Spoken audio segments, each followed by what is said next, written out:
Now that we've gone through all the time and effort to define a domain and set that up, we're actually going to digitize some roads onto our map here and then see how they look and how that actually plays out. And so we want to bring in the roads, this sort of data layer here, this data set, and so we want to add it. And here it is, but there's nothing, right? There's nothing in here because it doesn't. Nothing has been created yet, right? This is just empty. Although we've got this road class option in here, and that's good, right? We did all that work to make sure that that guy existed. So to actually get some roads on here, create some road features, we need to bring in the editor toolbar. And the way to get to that is either customize, toolbars, and then down to editor, and then we get this fancy guy here. And we can bring them around if we like. We can move them around. We'll just work with them here. So we want to start editing.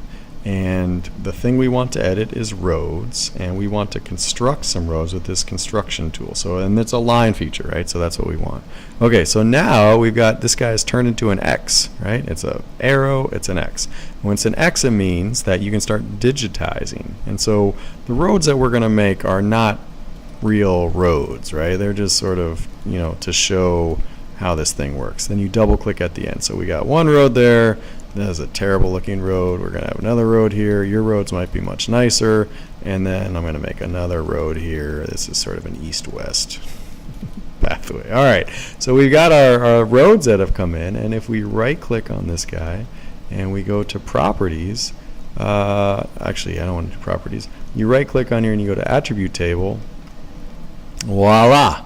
We've got 3 roads which have come into play here, and they all come in with a default road class of state road. All right, and so again, this exercise was really to introduce you to the idea of domains and creating new feature classes within geodatabases and working with those. All right.